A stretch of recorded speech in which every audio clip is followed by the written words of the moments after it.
What's going on, ladies and gents? Nice to chop it up again. I did recently talk a little bit about this today, actually, as well, on the Jake Asman show. For one, definitely go check him out. See the little tidbit that I mentioned. But to dive into it a little bit deeper here, there's more trade rumors on the horizon. So we've been linked to almost anybody that's had either multiple first-round picks, or if it made sense enough compensation within this 2022 draft, that we can make something work. And with some of the more recent trades, the Saints getting a couple extra first, the Packers having multiple first round draft picks, I think that has ratcheted things up a little bit more. But somebody that's been a little bit unexpected to me until I've seen the news, and I still don't think it makes 100% sense, but it could depending on who's there, is the Dallas Cowboys. So we know Jerry Jones is kind of a fiend for the big names.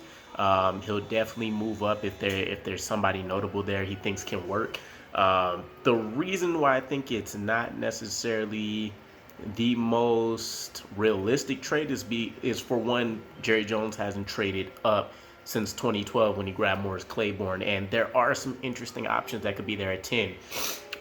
We're talking technically Jermaine Johnson. Gardner probably is unlikely to fall, but maybe a Gardner, Derek Stingley for sure.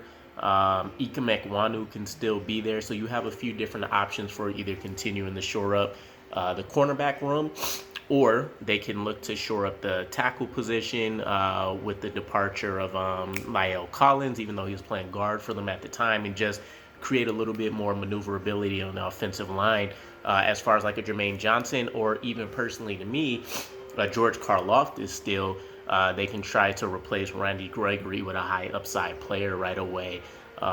So there is some kind of momentum there, I would say, from a player standpoint. Now, for the compensation we would look to receive, we could potentially get their number 24 pick in the first round, their number 56 pick in the second round, and then as well as a future first without having to give anything up other than our number 10 pick.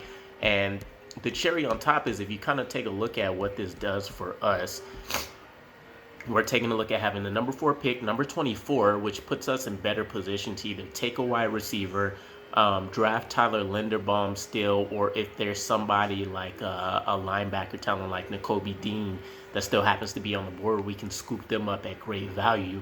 It also gives us 3 second-round picks now, so 35, 38, and then 56, which allows us to potentially have even further trade-back situations for future picks if necessary, as well as some in this draft. It just creates a lot more maneuverability for us, on top of having that coveted first-round pick in 2023 that Joe Douglas still seems to want to make sure happens with building the roster next year. So let me know what your guys' thoughts are. I think if it is between like a Derek Stingley, a Jermaine Johnson, a Ike that's still on the board, I think he jumps maybe to potentially grab it. But let me know if there's other players you guys think, or how realistic and all that the trade may be. Peace.